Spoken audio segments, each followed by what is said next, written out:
말씀 함께 살펴보겠습니다.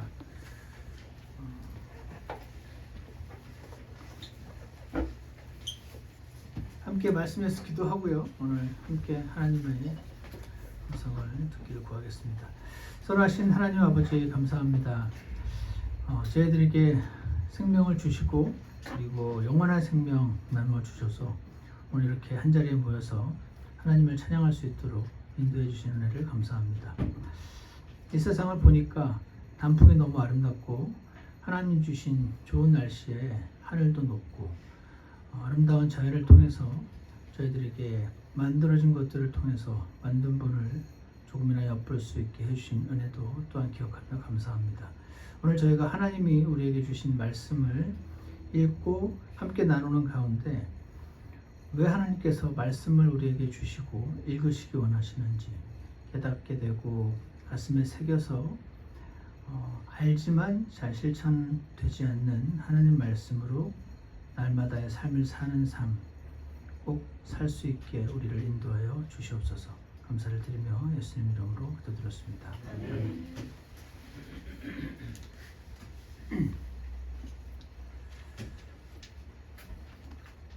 오늘 히브리서 1장 1절부터 4절까지 말씀으로 왜 자꾸 성경을 읽으라고 하시나요? 라는 제목으로 하나님 말씀을 나누겠습니다. 우리 그리스도인들이 다 아는 그러나 다 알면서도 잘 안 되는 것들 중에 하나가 기도하는 것, 그리고 말씀 읽는 것, 그리고 범사에 감사하는 것. 다 주일학교 때 배운 것들인데 그래도 제일 어려운 것들이 이러한 것들 아닌가 생각을 해봅니다. 제가 참 좋아하는 저희 동서 형님이 계신데 한국에 계신데 평생을 은행원으로 사셨어요. 산업은행을 다니시면서 성실하게 일하시다가 지금 이제 은퇴를 하셨는데 60대 중반, 중후반 정도 되셨고요. 평생 직장 생활 하시면서 새벽에 꼭 5시에 일어나셔서 1시간을 말씀을 읽고 묵상을 하고 기도를 하고 오늘 나의 삶에 적용할 말씀을 찾아서 그 삶을 사셨어요. 제가 옆에서 봐서 하는데. 그리고 한국의 직장인들, 특히 은행권을 중심으로 있다고 하는데 그 직장인 성경 공부 모임이라고 있더라고요. BBB라고. 그래서 거기에서 인도자 역할도 하시면서 점심시간에 누군가를 만나서 말씀을 전하시기도 하고 은행에서는 할렐루야 아저씨라는 별명을 받았다고 들었는데 인생에 제가 옆에서 보면서 인생에 여러 번의 고비도 있었는데 그때마다 말씀 가운데서 하나님의 음성을 듣고 도우심을 경험하고 힘을 얻으시면서 잘 통과해 오신 과정을 제가 지켜보았습니다. 저희 말씀을 준비하는 가운데 가끔씩 카카오톡이 저희 처갓집 가족들 방에 올라오는데 거기에 레아를 돌보신 하나님 그래가지고 자신이 묵상한 말씀과 그 내용들을 짧은 글을 카톡으로 보내주시는 것을 제가 읽으면서 참 대단하시다, 참 신실하시다. 어떻게 평생을 그 바쁜 직장 생활을 하는 가운데 주님의 말씀 가운데 힘을 얻고 물론 하나님께서 이렇게 명령을 하셨음에도 불구하고 실제로 바쁜 삶 가운데 그것을 실천하기란 쉽지 않다는 것을 제가 잘 아니까 그런 생각이 좀 들었습니다. 그래서 오늘 말씀을 준비하면서 여러분도 매일 말씀을 읽으시고 그 말씀 안에서 주님의 음성을 들으시기를 원하시죠? 그리고 그 말씀 읽으면서 힘을 얻고 또 마음의 위로를 얻고 마음의 힘과 위로만 얻는 것이 아니라 실제로 일하시는 하나님을 경험하면서 살아가기를 원하실 것이라고 확신합니다. 그래서 오늘 말씀은요, 제가 여러분도 모두 이러실 것입니다 라고 지금 말씀드렸던 그거 맞습니다 목사님, 저도 그렇게 살고 싶습니다 하시는 분들을 위해서 특별히 준비된 말씀입니다.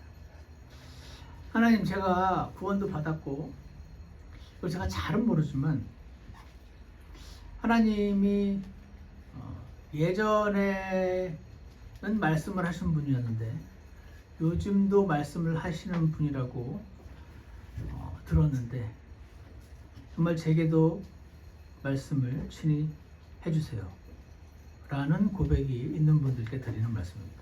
하나님, 예전에 이스라엘의 길을 그렇게 인도를 해주셨었는데요, 제 인생의 길도 인도해 주세요. 제 갈 길을 보여주세요 라고 마음에 갈망이 있는 분들을 위한 말씀이니 특별히 그런 분들께서 오늘 말씀에 귀 기울여 들으시기를 원합니다. 오늘 그래서요, 다 아는데 왜 말씀을 자꾸 읽으라고 하나.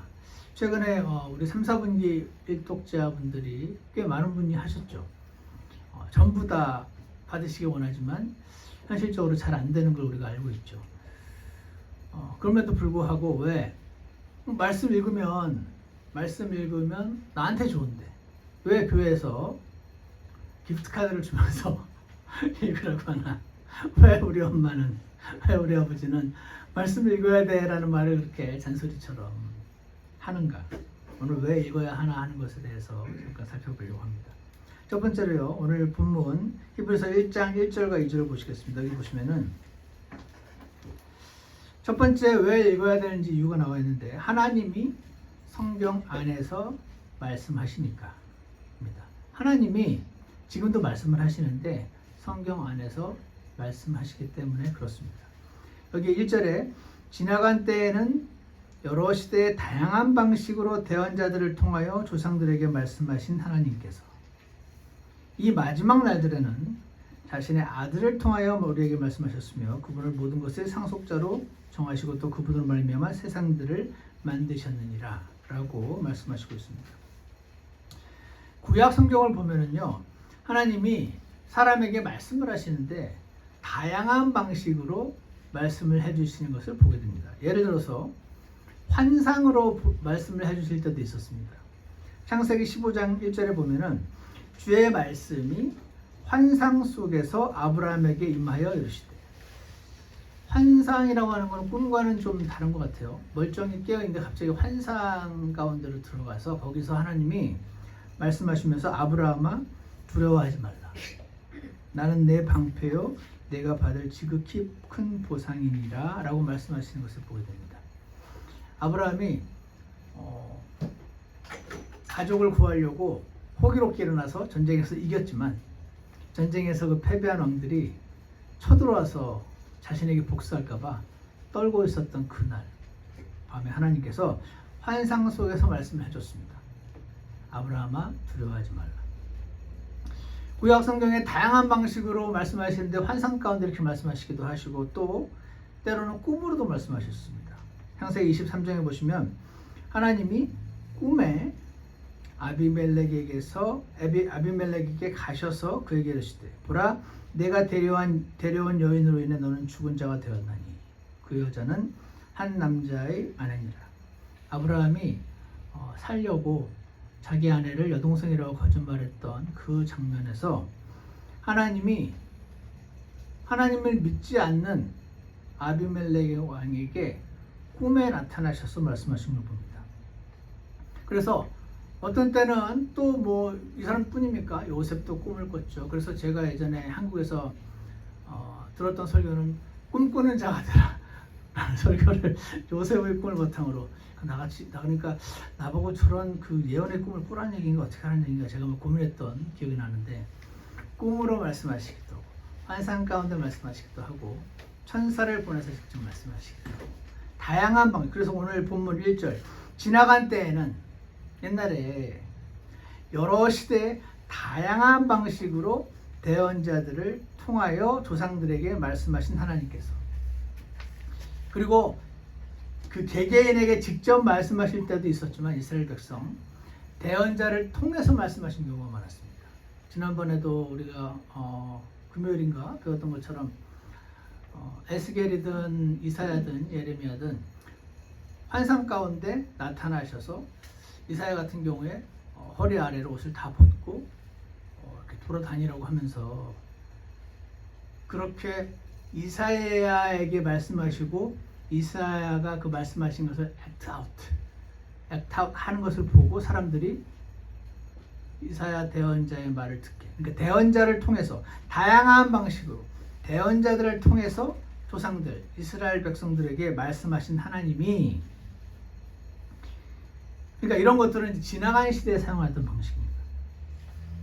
지금 시대에는 뭐라고 말씀하십니까? 이 마지막 날들에는 이라고 되어 있는데, 이 마지막 날들은요, 신약 시대 예수님이 오신 다음을 말해요. 이 마지막 날들에는 자신의 아들을 통해서 말씀하셨다. 지나간 시대에는 여러 방식으로 대언자들을 통해서 말씀하시는데, 지금은 신약 시대는 이제 아들을 통해서 말씀하신다. 그렇게 지금 말씀을 하고 있습니다. 그러니까 무슨 말이냐면, 지난번 우리 그 주의 만찬 때도 잠깐 우리 나눴었죠. 사도 바울은 예수님이 그 주의 만찬을 제정하시던 그 자리 마가의 다락방에 없었어요. 근데 주님이 나에게 이 주의 만찬을 주셨다라고 말하죠. 그러니까 아들이 오셔서 말씀하신 그것들을 그 아들의 제자들 12사도들, 그리고 하나님께서 택하신 여러 대언자들과 사도들을 통해서 대언하게 하셨었어요. 그래서 그 대언했던 글들을 모아서 만들어진 책이 신약 성경이죠. 그러니까 아들을 통해서 말씀하셨다는 것은 오늘날 신약 성경을 통해서 말씀하신다고 봐도 무리가 아닙니다. 그래서 사도들이 그 들은 내용을, 아들로부터 들은 내용을 기록한 성경을 통해서 말씀을 하십니다. 자, 여기까지가 여러분도 똑같이 믿으신다면, 어떤 분들은 그런 질문을 하십니다. 어떻게 다 기억하나? 당신은 10년, 예수님이 살아계셨을 때가 AD 30년경인데 AD 한 50년경에 기록됐거든요. 마태복음, 마가복음, 누가복음 등등. 20년. 여러분 20년 전에 누가 한 말을 다 기억하십니까? 어떻게 기억합니까? 이런 질문이 나오기가 쉽습니다. 그래서 naturalistic mindset라는 게 있습니다. 뭐냐면 기적을 안 믿는 거죠. 기적을 안 믿고 모든 것을 자연현상으로 설명하고자 하는 사람들이 있습니다. 그러니까 20년 전에 했던 말을 어떻게 기억해? 하나님의 그 능력을 경험한 분들은 하나님이 기억하시게 하는 거예요. 그게 뭐가 어려워? 이렇게 되는 거고요. 그게 안 믿어지는 분들이 있습니다. 그런 분들은 이제 어떤 문서가 분명히 있었다. 그 이름은 Q. 그 Q 문서와 최초에 기록된 마가복음 두 개를 서로 짜집기를 해서 처음 만드는 게 마태복음이고, 그 두 개를 또 다른 방식으로 짜집기 한 게 누가복음이고, 그렇게 해서 만들어졌다. 요한복음 좀 따르게 있고, 이렇게 이제 설명하는 학자들이 1800년대 말 1900년대 초에 쏟아져 나왔었습니다. 근데 확실한 거는 아무도 그 Q 문서가 발견되기를 간절히 원하고 있지 않다는 겁니다. 다 압니다. 저 밑바닥에서 Q 문서라는 게 없다는 거예요. 이거는 이 20년 지나서 30년 지나서 하나님 말씀이 적혀진 책이다라는 것을 주장하고 싶은 학자들이 하나님의 그 직접적인 개입하신 기적을 말고 이 과학적이고 이성적으로 설명을 하고 싶어서 끌어들인 가상의 책 Q라는 것이 있었던 거죠. 아무도 한 번도 발견된 적이 없고, 그 비슷한 것도 발견된 적이 없고, 그걸 주장하시는 분들도 그걸 간절하게 찾고자 하지 않습니다. 자, 그래서 어떻게 하는가? 요한복음 14장에서 이런 말씀을 하십니다. 내가 이제 가고 나면 성령님을 보내줄 건데, 그분께서 너희에게 무엇을 말하였든지 너희가 모든 것을 기억하게 하시리라. 이 말씀 때문에 하나님을 믿고 하나님이 슈퍼내처럴한 존재가 슈퍼내처럴리 하늘과 땅을 만들었다는 것을 받아들인 사람들에게는 모든 것을 기억하게 하시겠다는 이 약속을 믿는 게 어렵지가 않죠. 그래서 20-30년 뒤에 하나님을 빼고 설명하면은 어떻게 다 기억하지? 기억하다 보면 막 실수가 있지 않을까? 자기 생각이 막 들어오지 않았을까? 하는 분들이 계실지 모르나 하나님께서 약속을 하시기를 모든 것을 기억하게 하시겠다고 하셔서 그렇게 적었습니다. 그렇게 해서 기록된 책이 바로 우리의 손에 들려진 이 성경책인 것입니다. 그래서 베드로는 또 이런 말을 했었죠. 성경 기록의 대언은 결코 사적인 해석에서 나지 아니하였나니.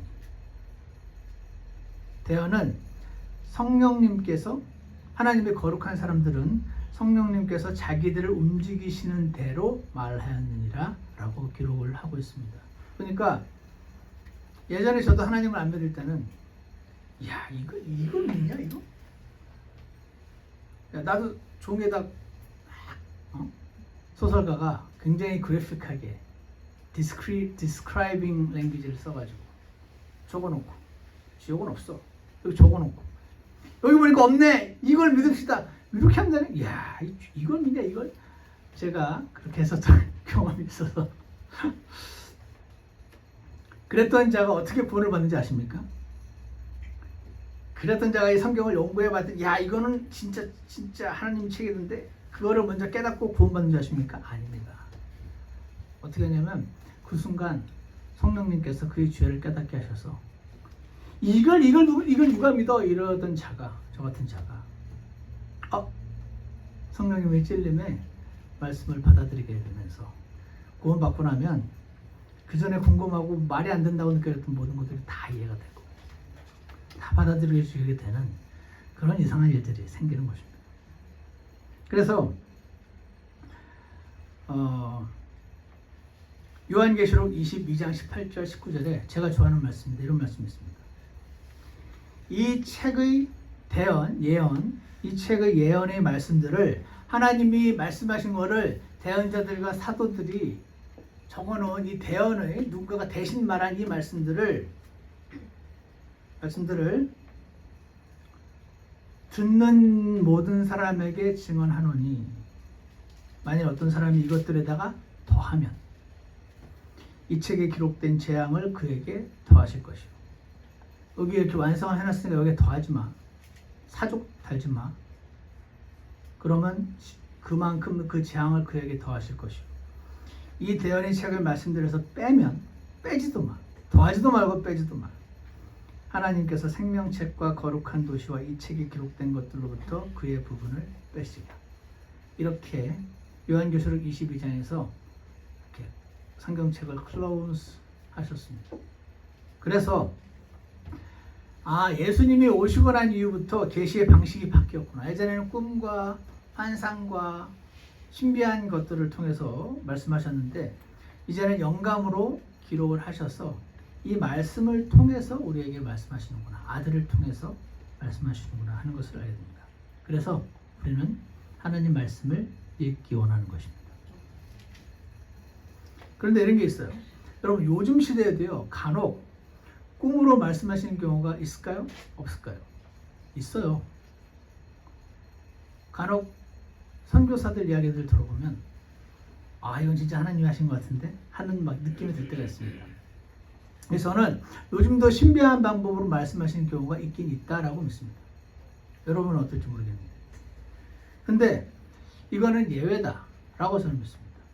모든 법칙에는 예외가 있어요. 예외는 그 법칙을 깨트리지 않고 법칙을 오히려 강화시켜줍니다. 마치 이런 겁니다. 담배 피면 암에 걸립니까?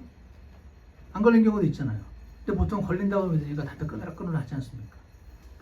그 담배 피면은 암에 잘 걸린다는 게 어떤 법칙이라고 말한다면 우리 할아버지는 90살까지 하루에 3갈씩 피셨는데 건강하게 사셨어 라고 말하면서 그러니까 담배 필 거야 라고 주장하는 사람은 그냥 피고 싶은 거죠 본인이. 그렇죠? 이것은 예외입니다. 예외는 법칙이 될 수 없어요. 오히려 법칙을 강화하니 예외를 추구하지 마시고 법칙을 추구하시길 바랍니다. 신비한 경험을 추구하지 마시고 하나님 말씀을 열어서 읽으시기를 원합니다. 두 번째로요. 왜 성경을 읽어야 되나? 바쁜데. 마음도 바쁘고. 두 번째는 1장 3절에 보시면 하나님의 영광의 광채시요 그분 자체의 정확한 형상이시며 자신의 권능의 말씀으로 모든 것을 떠받치시는 이 아들께서는 이라고 나와 있습니다. 여기서 주목할 말씀이 자신의 권능의 말씀으로 모든 것을 떠받치고 계시다라고 나와 있습니다. 여기서 떠받친다는 게 영어로는 upholding이라고 되어 있는데 이 단어가 upholding, 들고, carrying, 짊어지고 이런 단어거든요.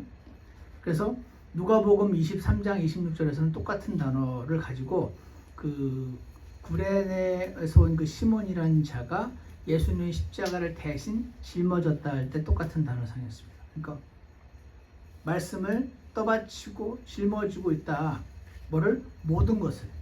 그러니까 이 당대상도 떠받치고 계시고 의자도 떠받치고 계시고 모든 것을 떠받치신다라는 이 말씀을 저는 들을 때마다 여러분 그 예전에 과학 시간에 예를 들어서 이거를 막 쪼개고 계속 쪼개면 맨 마지막에 뭐가 나오죠? 분자가 그거 나오죠. 그 다음에 그걸 한 번인가 하여튼 더 쪼개 원자라는 게 나온다고 저는 들었었습니다. 맞죠? 기억나십니까? 그 원자가요. 제가 이제 인터넷에다가 쳐봤어요. 원자. 그리고 원자가 있으면요. 가운데 원자 핵이라고 있어요. 그 원자 핵이 양성자와 중성자로 되어 있대요. 어쨌거나 그 가운데 그 원자 핵이 있고 그 다음에 그 원자 자체가 가운데 핵이 있고 나머지는 그 전자라고 하는 게 막 정신없이 돌아다니는 게 원자래요. 그 원자는 원자 핵과 그 전자로 되어 있는 거죠. 그런데 그 원자 핵과 전자 사이는 텅텅 비어 있어요. 이게 무슨 말이냐면 어떤 분이 모든 것의 99.99999%는 허다, 빈 공간이다 이렇게 적어놨어요. 이건 과학적인 사실인 거죠. 왜냐면 이게 지금 뭔가 꽉 차가지고 이렇게 만져지지만 이게 제일 작은 단위가 그 텅 비어 있고 가운데 원자핵은 0.0001%고 나머지는 전자가 그냥 돌아다니는 거니까 비어 있는 거잖아요. 그러니까 이 물건 자체가 사실은 비어 있는 것 같잖아요. 맞죠? 제가 너무 어려운.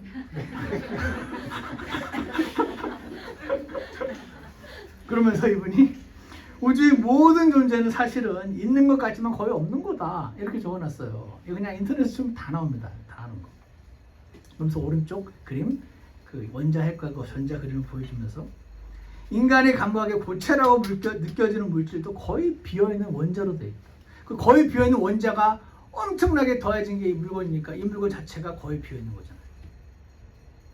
그래서 그 핵은 전체 부피의 0.00001%고 그 주위를 전자가 매우 빠른 속도로 공전을 하니까 이 공간이 채워져 있는 듯하지만 사실은 비어있다. 과학적으로. 그러면은 질문이 생기죠. 그러면 그 원자 핵이 전자를 절로 튕겨져 나가면 안 되니까 붙들고 있어야 되잖아요. 뭔가가. 근데 중간이 비어 있으니까 리모트 컨트롤로 붙잡고 있는 거잖아요. 한마디로. 그죠? 그럼 무슨 힘이 그걸 붙잡고 있나? 라고 해서 과학자들이 여러 가지 이름을 만들어냈습니다. Nuclear Strong Force, Electroweak Force, and Gravity. 세 가지 힘으로 분류를 하는데 하지만 하나님께서는 뭘 말씀하시냐면 그분 앞에서 모든 민족들은 아무것도 아니니 그분께서는 그들을 없는 것보다 더 못한 것으로 헛된 것으로 여기십니다. 왜? 하나님께서 모든 것을 예수님께서 말씀으로 떠받치고 계시니까 그 전자가 안 튕겨져 나가고 있는 거죠. 그 전자가 튕겨 나가면은 제가 모르지만 아마 그 물질의 성질이 변해서 다른 게 되겠죠. 사라지거나. 그러니까 모든 것을 그러면 그 전자를 누가 붙들고 있나? 하나님이 붙들고 계신 거구나. 그래서 하나님께서 모든 것을 떠받치고 계시는 아들께서는 이라고 말씀을 하고 계신 것입니다. 그러므로 왜 우리가 말씀을 읽어야 되냐면 내 상황을 이 모든 온 세상 만물을 이 책상 이것도 사실은 비어 있다는 말이잖아요. 99.999%가 그 비어 있는 거라니까. 이거를 붙들고 있는 분이 계신 거예요. 그분이 예수님이시니까 이거를 그렇게 붙들 수 있는 분이라면 내 상황도 얼마든지 붙으시겠구나 하고 우리는 logic of faith, 믿음의 논리를 사용해서 이해할 수가 있게 됩니다. 아, 이분은 내 상황도 떠받쳐줄 능력 있는 분이구나. 내 상황을 떠받쳐주고 나를 떠받치고 계시는 분. 내가 살고 있는 집을 떠받치고 계시고 내가 오늘도 밟고 온 그 길을 떠받치고 계시고 그 땅바닥, 내 상황, 나 자신을, 내 정신을 떠받치고 계신 분이 하나님이셨구나. 그러니까 그분 말씀을 통해서 그분을 만나야 되지 않겠습니까? 그래서 우리는 말씀을 읽기를 원하는 것입니다. 세 번째로요. 1장 2절을 보세요. 이 마지막 날들에는 자신의 아들을 통하여 우리에게 말씀하셨으며 그분을 모든 것의 상속자로 정하셨다라는 말이 나옵니다. 예수님을 모든 것, 그러니까 그분은 모든 것을 창조하신 분이고 그 창조하신 것을 떠받치고 있는 분이신데 그 모든 것의 상속자로 정해졌다. 이렇게 지금 말을 하는 겁니다. 여러분 상속자 하면 항상 떠올리게 되는 성경 구절이 있는데 시편 2편입니다. 다 같이 한번 볼까요? 시편 2편 8절을 한번 펴주시기 바랍니다. 시편 2편 8절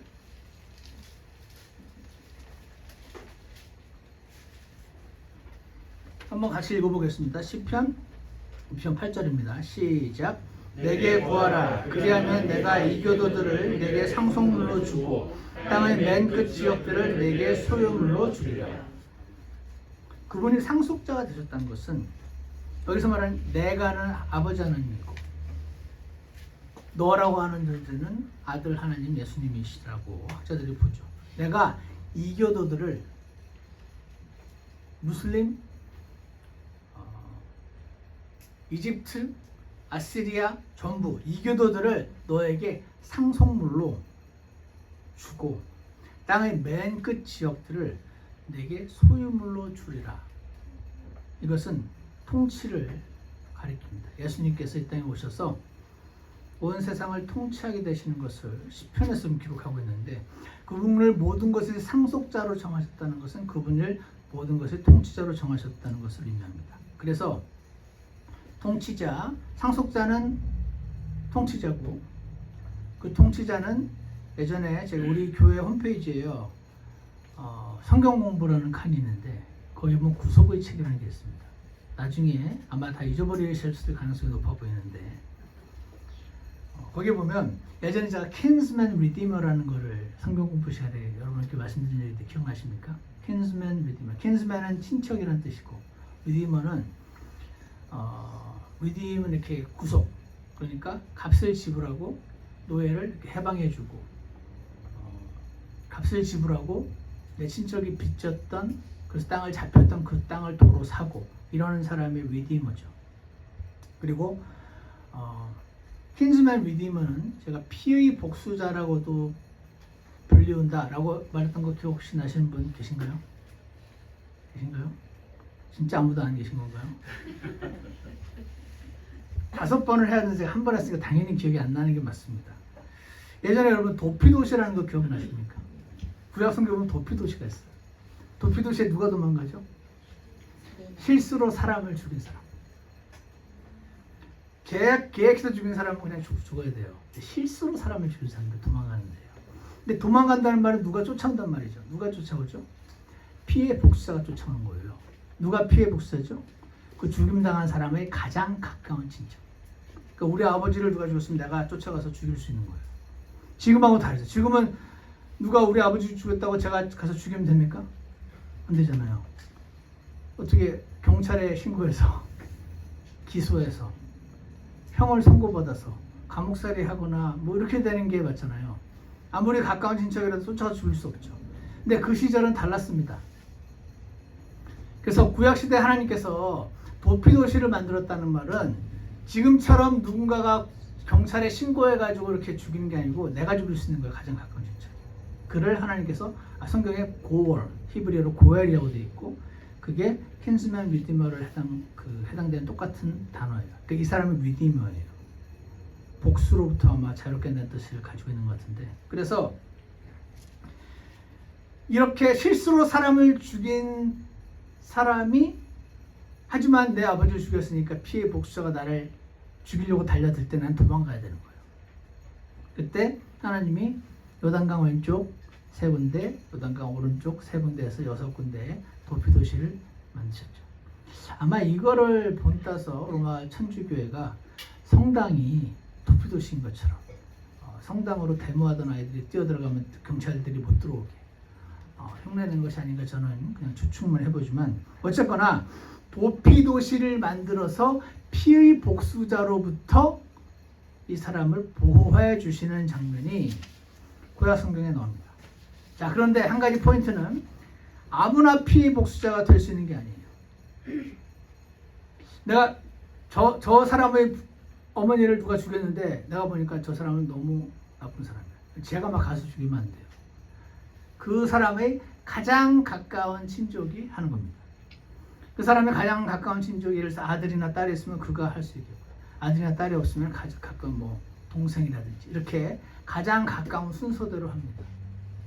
그래서 여러분 예전에 룻기에 기억하십니까? 룻기에서 보아스가 룻의 가장 가까운 친척이 아니고 2번째로 가까운 친척이었는데 가장 가까운 친척이 자신의 그 권리를 포기함으로 보아스가 행사하는 장면이 나옵니다. 어찌됐거나 그래서 아무나 피의 복수, 아무나 리디머가 될 수가 있는 게 아니고 반드시 자격 요건이 있는데 그것은 킨스맨, 가족이어야 한다는 겁니다. 가장 가까운 가족이어야 한다는 것입니다. 그 사람만이 심판자가 될 수가 있는 겁니다. 이것이 어떻게 적용이 되냐면 사탄에게 속았어요. 인류가 아담과 이브를 통해서 사탄이 속였죠.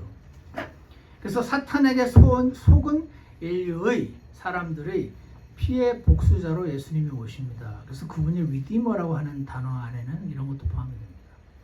피해의 복수자로 오시는 그분은 그러니까 반드시 사람이어야 되는 겁니다. 킨스맨이니까. 사람이 아니고 그분이 천사거나 아니면 사람보다 더 못한 존재나 사람보다 더 우월한 존재로 오시면은 사람을 리디머가 될 자격이 없는 거예요. 그래서 그분은 반드시 사람의 몸을 입고 오셨어야 했습니다. 그렇게 영지주의자들이 물질 몸을 입고 온 분들을 받아들이기를 힘들어하는 것과 상관없이 그분은 천사로 오시면 안 됩니다. 천사는 사람이 아닙니다. 그리고 그 사람을 다스리는 존재, 사람의 그 피해 복수자가 될 수 있는 존재, 그 사람을 풀어줄 수 있는 존재는 반드시 사람이어야만 했기에 하나님께서 신이 사람의 몸을 입고 이 땅에 오셨어야 했습니다. 그래서 그분이 이 땅을 상속받으려면 또 반드시 사람이었기 때문에 그분이 상속자가 되신 것입니다. 킨스맨 리디머가 되십니다. 그래서 마지막 원수인 사망을 이기실 존재로 오실 하나님은 사람으로 오셨어야 했던 겁니다. 그래서 하나님께서 굳이 이런 천한 몸을 입고 오셨어야 했고, 이런 천한 몸을 입었어야 피를 흘릴 수가 있었습니다. 피 없이는 아무것도 죄 사할 수 없다는 하나님의 원칙에 따라서 피라는 걸 흘렸어야 됐고, 죄는 피로만 사해지니까. 그리고 상속자로 디클레어 되셔서 자격을 갖추셨습니다. 그러니까 한마디로 예수님이 상속자다 그 말입니다. 제 아들 친구 중에 별명이 토마토인 친구가 있습니다. 왜 토마토냐면 미국 전체 토마토 시장의 12%를 그 아버지가 공급을 하신대요. 그러니까 아마 어마어마한 부자라고 합니다. 무슨 추러스트인가 뭐를 만들었기 때문에 돈을 아무리 써도 숨 몇 번 쉬면 채워진다고 하는 말을 하더라고요.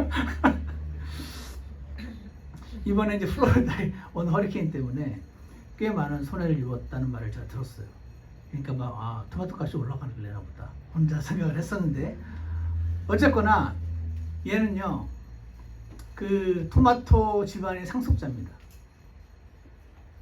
그러니까 애들이 얘랑 다 친하려고 합니다. 친해 놓으려고. 나중에 뭔가 도움을 얻으면 얻었지 손해볼 일 없을 것 같아서 다 그렇게 친하려고 한다고 그러더라고요. 그러면서 우리 아이들이 걔는 도대체 왜 공부를 그렇게 열심히 하는지 모르겠다고, 왜 그렇게 인생을 열심히 사는지 모르겠다고 그러더라고요. 아버지 걔 별명이 원래 토마토인데 요즘은 상추래요. 상추 회사 다녀가지고 어쨌거나 왜 도대체 이렇게 열심히 직장을 다니는지 모르겠다고 하는데 그 주변의 친구들이 그렇게 친해 놓으려고 한다. 그래서 내가 야 너도 친해놔라. 그러니까 상속자와 친해 놓는 게 좋다는 건 상식입니다. 여러분 맞습니까? 상속자라고 하면요 본능적으로 다 친하고 싶어집니다. 하물며 토마토랑도 그렇게 친해지려고 하는 게 사람인데 참 상속자의 신 예수님과 친해 놓는 게 맞는 거 아닙니까? 그래서 하나님 말씀이 그거예요. 상속자와는 친해 놓는 것이 지혜로운 것이기 때문에 그 상속자의 말씀이 적혀있는 하나님 말씀을 읽어야 하는 것입니다. 오늘부터 새롭게 말씀에 귀를 기울여서 상속자와 친해 놓으시기를 바랍니다. 네 번째로요. 1장 3절에 중간에 이렇게 했습니다. 자신의 권능의 말씀을 모든 걸 떠받치는 이 아들은 그 뒤에 친히 우리의 죄들을 정결하게 하신 뒤에 라는 말 나옵니다. 그 상속자이면서 킨스맨 리디머로 오신 예수님이 사람 몸을 입으셔가지고 2000년 전에 십자가에 죽으셨는데 그때 흘리신 그 피로 지금 엉뚱하게 1900년대에 태어난 내 죄가 용서됐다는 겁니다. 그 말이 신이 우리의 죄들을 정결케 하셨다는 말이 되는 것입니다. 제가 얼마 전에 한 자매님이 자기 친구와 나눈 대화를 저에게 알려주면서 보여주면서 이런 질문을 그 친구가 했던 질문 중에 이런 예리한 질문이 있었습니다. 우리의 죄를 왜 아들이 대신 죽는다고 시키지? 말이 안 돼. 나 가톨릭으로 가야 될까 봐. 그렇게 적어놨더라고요. 그래서 그 친구에게 뭐라고 설명하면 좋겠냐면서 자매님이 질문을 보내오셨는데 거기에는 굉장히 많은 질문들이 있어요. 나중에 제가 한번 만나서 말씀을 전하고 싶다고 얘기를 했고 그 중에 그 가장 이 너무 핵심적인 질문이다. 왜? 우리의 죄, 내 죄인데, 내 건데 왜 아들이 대신 죽는다고 왜 시켜? 말 돼? 말 안 됨. 이렇게 적어놨대요. 말 안 됨.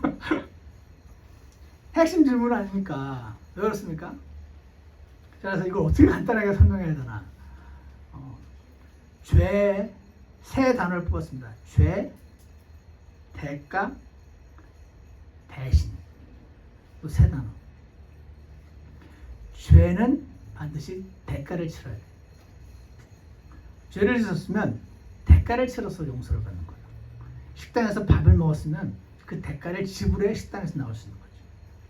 그래서 죄의 대가, 그리고 다음 단어는 대신. 그런데 내가 너무 가난해. 그래서 전에 얘기했죠. 야 오늘은 네가 희생양이 되라. 네가 아줌마한테 가서 하루 종일 설거지 하겠다고 해. 그래서 그 먹은 거에 대한 대가를 설거지로 치르고 우리는 다 식당에서 나오자 했을 때 그 희생양, 스케이프고트 제가 얘기했던 거 기억나십니까? 죄는 대가를 치러야 되는데 그 대가 치를 돈이 없으니 능력이 없어서 예수님이 대신 희생양으로 오셔서 대가를 치르신 거예요. 그러니까 내가 할 거는 이거를 받아들이는 것밖에 없는 거죠. 그래서 신이 우리의 죄들을 정결케 하셨다고 말씀하시는 것입니다. 그래서 로마서 5장 8절에 우리가 아직 죄인이었을 때 그리스도께서 우리를 위해 죽으심으로 하나님께서 우리를 향한 자신의 사랑을 당당히 제시하시느니라. 많은 사람들이 하나님의 사랑을 의심하지 않습니까? 하나님이 정말 사랑하신다면 왜 나에게 이런 일이 일어납니까? 이런 세상에서 일어나는 일들 때문에 차마 입으로 내뱉지 못하지만 저 속 깊은 곳에서 하나님이 정말 나를 사랑하시나? 라는 의문이 있는 분들이 많습니다. 그런데 하나님께서는 그리스도께서 우리를 위해 죽으심으로 우리를 향한 자신의 사랑을 당당히 제시하십니다. 내가 내 아들을 죽으면서까지 너를 죄를 용서했는데 너는 아직도 내가 너를 사랑한다는 사실을 의심하느냐? 이러시는 겁니다. 그러면서 이렇게 말씀하십니다. 로마서 8장 32절에서 자신의 아들을 아끼지 아니하시고 우리 모두를 위해 그분을 내주신 분께서 어찌 그 아들과 함께 또한 모든 것을 우리에게 값없이 주지 아니하시겠느냐. 이 말씀에 따라서 나를 사랑해서 자신의 아들을 대신 죽일 만큼 그렇게 하신 분의 말이라면 믿을만 하니까, 그래서 우리가 말씀을 읽는 것입니다. 마지막으로요, 1장 5절에 이런 말씀이 나와 있습니다. 1장 4절 보겠습니다. 그분께서 천사들보다 훨씬 더 뛰어나게 되신 것은, 이 히브리서를 받는 사람들, 유대인들 사이에서는요, 천사 숭배가 아주 유행이었습니다.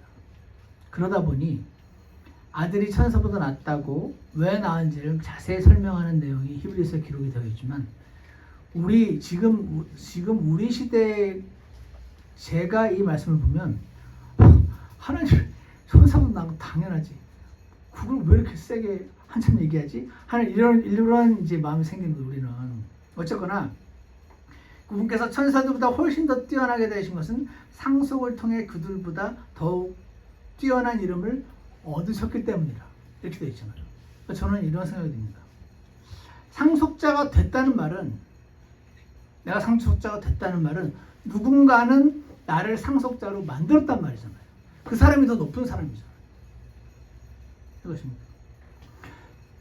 이 세상에서 모든 이름보다 뛰어난 이름을 내가 얻었다는 말은 누군가는 그 이름을 줬단 말이잖아요. 그래서 저는 이 역할을 기꺼이 택하신 예수님은 겸손한 분이시라고 생각합니다. 당신이 뭔데 나한테 이걸 줘? 뭐 내 거야 원래, 이렇게 되는 거거든요. 원래 사람 같은 경우 뛰어난 이름 저는 너무 감사하겠지만, 원래 뛰어난 이름 자기 거이신 분이 뭐가 그렇게, 그러니까 우리 육신적으로 말하면은 아버지 하나님이 아들 하나님께 뛰어난 이름을 줄 때 우리 같으면 이렇게 싸울 수 있는 거예요. 왜 당신이 이걸 안 주지? 내가 당신에게 이름을 줘야지. 내가 똑같잖아. 우리 이렇게 될 수 있는 거잖아요. 이해가시죠? 제 말. 그래서 저는 이런 말씀 들을 때마다 이분은 겸손하시다. 그 역할을 택하기로 정하시고 기꺼이 낮아지시는 위치를 취하셨다라고 저는 느낍니다. 여러분, 건방진 사람하고 대화해 보셨습니까? 아주 고통스럽습니다. 하지만 겸손한 사람과 대화하는 건 즐겁습니다. 그러니까 우리는 겸손한 사람과 대화하는 건 기분 좋은 일이니까 우리는 겸손하신 분인 예수님의 말씀을 읽기를 원하는 것입니다.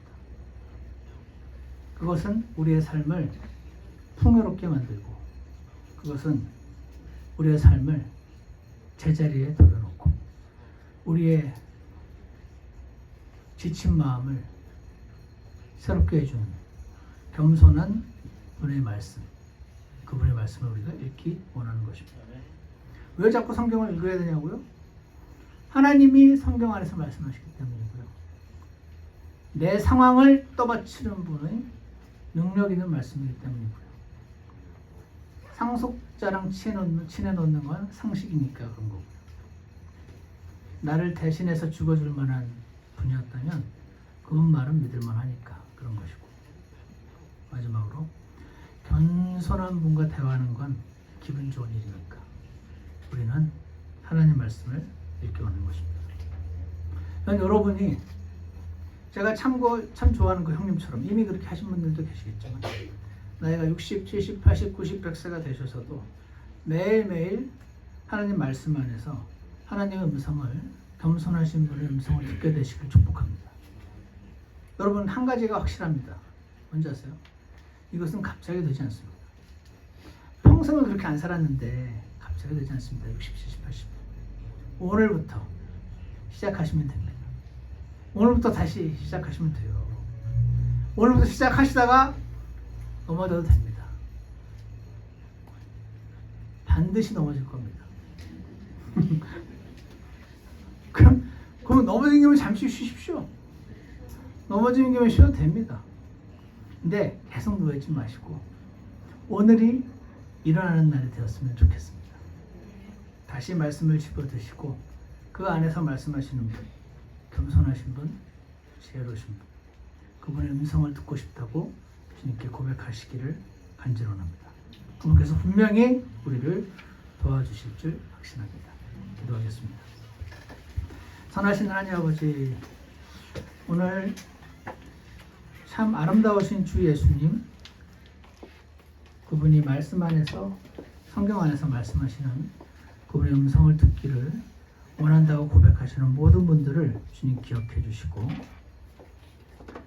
말씀 안에서 친히 말씀하시는 주님의 음성 꼭 들을 수 있도록, 새롭게 들을 수 있도록, 위로를 얻고 능력과 힘을 얻을 수 있도록, 그리고 그분과 동행하고 그분의 능력을 경험하며 살 수 있도록 우리 모두를 축복하여 주시옵소서.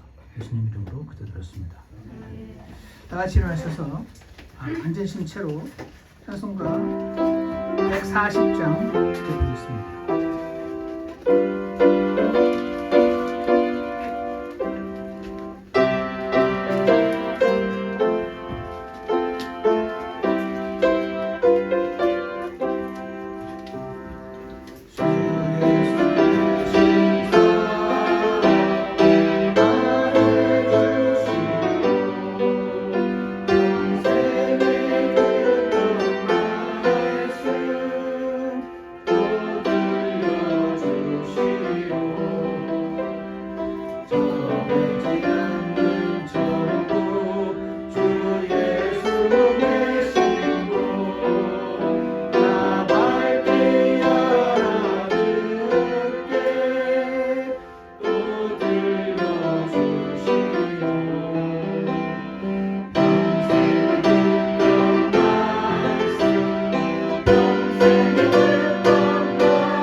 잠깐 기도하는 시간을 갖겠습니다. 오늘 하나님께서 여러분 개개인에게 분명히 말씀을 해 주셨으리라 믿습니다. 성경 안에서 이 시대는 말씀하고 계시는 그 하나님의 음성을 듣기 원하고,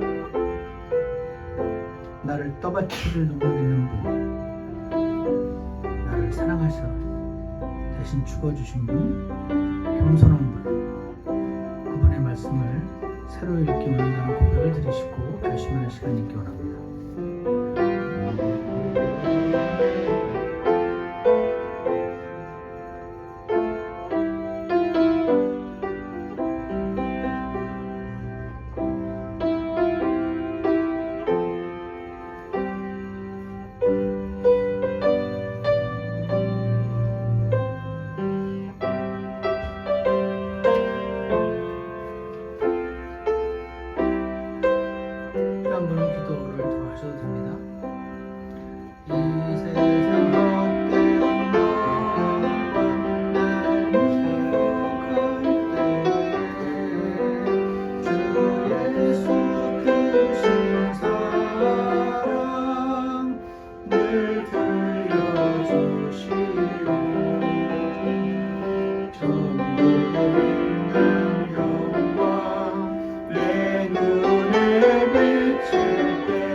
헛된 영광이 날 미혹할 때 주 예수 크신 사랑을 들려다니는 찬송가의 고백처럼 주님, 저희가 말씀을 펴서 하나님 앞에 나아갈 때 저희에게 친히 말씀해 주시고 저희를 긍휼하게 해주시고 말씀 안에서 나를 떠받치시는 분을 만나게 해주시고 오늘 내가 사망이 아닌 생명 가운데 살아갈 수 있도록 축복하여 주시기를 간절히 원합니다. 우리에게 하나님 말씀을 주시고 성령 주시고 모든 것 다 주셨다고 말하지만 실제 살다 보면 이 세상 사람들과 비슷한 시각으로 살아가게 되고 기쁜 일이 있으면 기쁘고 슬픈 일이 있으면 슬프고 그렇게 살 수밖에 없는 그런 나약한 존재들임을 주님 이 시간에 다시 한번 고백합니다. 저희들 긍휼하게 주셔서 저희들의 필요를 채워주시고 하나님 말씀을 경험하면서 살아갈 수 있도록 저희 모두를 선하게 인도해 주시기를 간절히 원합니다. 특별히 몸이 아프신 분들이 계십니다. 주님 그들을 특별히 기억해 주시고 주의 손길로 어루만져 주시고 길을 찾고 방향을 찾고 있는 이들에게 이정표가 되어 주셔서 주님을 따라서 그 길을 잘 걸어갈 수 있도록 주께서 축복하여 주시옵소서. 감사를 드리며 예수님 이름으로 기도드렸습니다. 예배 마치겠습니다.